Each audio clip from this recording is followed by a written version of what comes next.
Hello, everybody. We are live here from Tampa, and as you can see, we have a different backdrop for today. I am going to use the gift of social media and the word influencer to just bring attention to all of my friends and neighbors and fellow Americans that have had a heck of a week because of a storm called Helene. It is without a doubt one of the biggest transitions in 1 week I've had in several years. And I am going to have a little blunted show. We're going to have, we did not take our plans for today and make them reality as we usually do. We instead have been having this week. I'm going to just tell a brief story about what happened over the past week. And I really hope you can find what I'm asking in the end is something you shouldn't have to ask for, but I think several of those neighbors and my friends and family are going to be hopefully thankful. Let's go to a couple of slides. So a week ago, this is what was headed my way. And it is a whopper of a story. There's this little bitty spot right there where it's called Tampa Bay. And as many of you know, I am a flatlander from the Midwest. So hurricanes are, they said actually, one of the people from our Bible study said, well, just think of it as a tornado. And that will play into a couple of problems here that you'll see shortly. Because as we lived on the water, when we chose to do this, my husband kept saying, if we move to Florida and we're not on the water, what's the difference of living there versus the Midwest? I had plenty of arguments, but I lost that argument. And I said, okay, honey, this is the new plan. And I've been through 3 of these hurricanes. So I don't have the 50 years of knowledge that all of my neighbors have. So as I reach around to my community and say, boy, that's a big storm.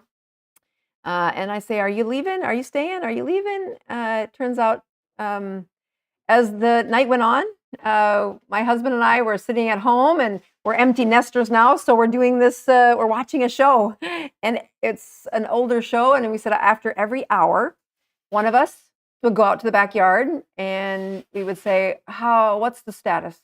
How are we doing?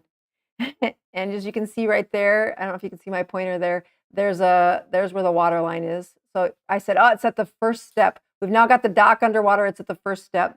So we went to another hour of the show and it kept rising. Well, now we're at the second step and you can start to see the trees are blowing. And I'm texting the neighbors, right? And then we get to, this was when we have 1 episode left before the season finale. You can see that the dock has now almost completely underwater. The boat is not quite floating, but it's going to float before this story is over.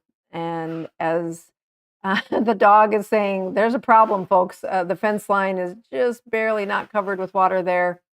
And now it's my husband's time to go out and check for water. And he comes back in and said, all right, no more. We are leaving now. And I pack up a suitcase and we get to the front yard. And this is our driveway. And that is our street. And there is a river. We weren't looking out the front door. We were looking out the back door because that's where the water is. And now you've got at least 1.5 feet 6 to 8 inches at least of water flowing down the street. And we haven't hit high tide yet. We haven't hit the peak of the storm yet. And as we reached out to the last person to what we talked to, as we turned down the street and I pushed dial on the last person who said, if you need a place to stay,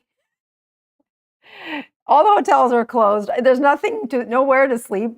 Actually, when we're sitting in the driveway at this moment, my husband got one of those funny looking things called a Cybertruck.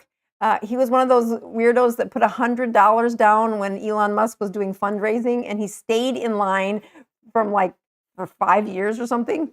So he got a Tesla Cybertruck in the spring. And I make fun of him because I think it looks ridiculous. But we're sitting in the driveway, and my husband says to me, this might be the safest place to stay is right here, and we'll just finish binge watching Netflix.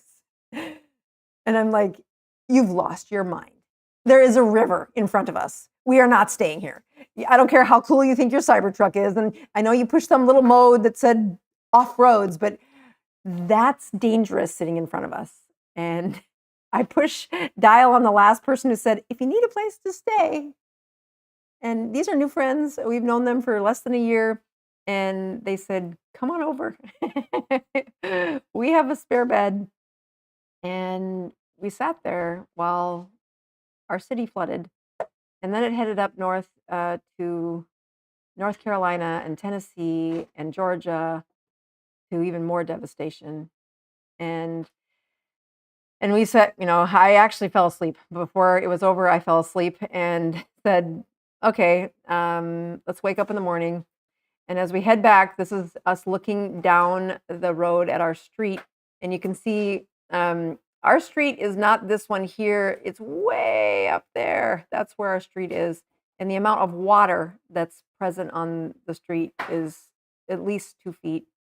And this is one of those moments where if you listen really carefully, you can hear his expression, because that is a door that's wedged. And this is the moment.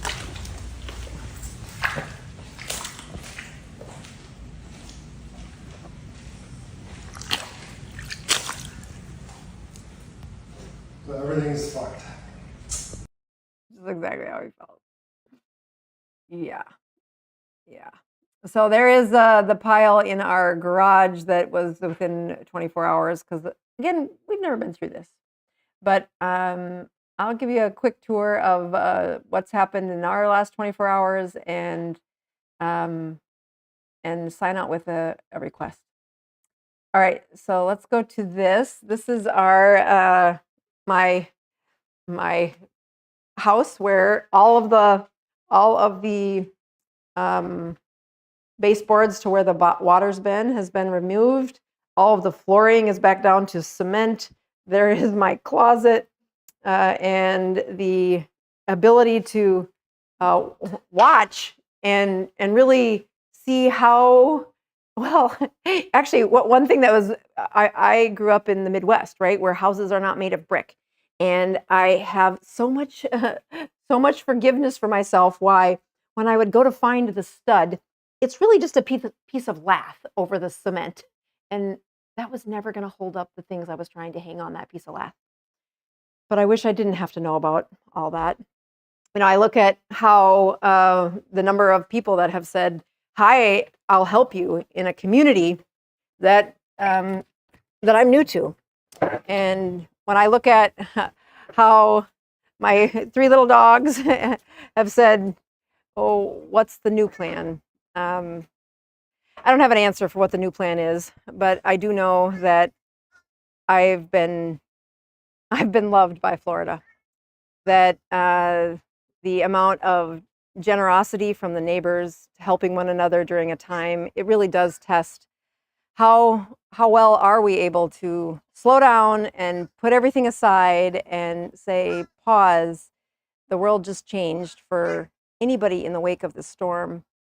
And I was wanting to remodel a house about as well as I want a hole in my head. It is not what I was planning on for this season, but I am sure thankful to do it with the new friends and the new community that I'm here with. I also know that there's no loss of life in my family. Our 3 pets are perfectly fine.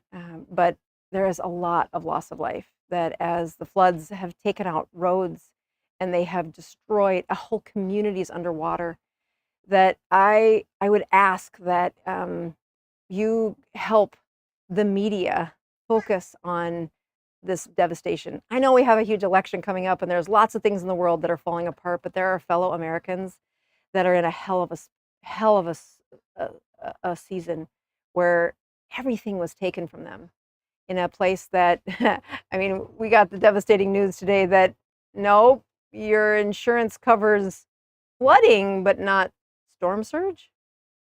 Who knew? And it's not me I'm doing that for, but I know the people living on the side of the mountains in Tennessee and in North Carolina in the flood wake. Yeah, their insurance didn't cover that either.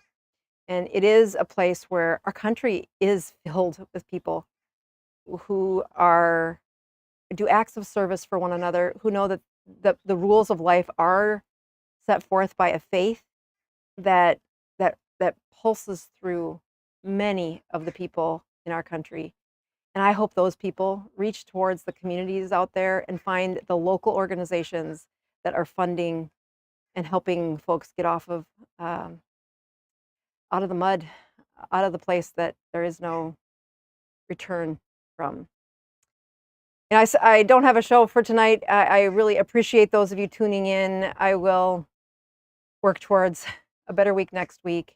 I do want to say a special thank you to all the students who just finished the 21-day course with us this past week, because the amount of true affection and community that we set together in the last 3 weeks, well, I felt that in your prayers and in the ability to get through these last 5 days. So I'm going to sign off and say God bless you.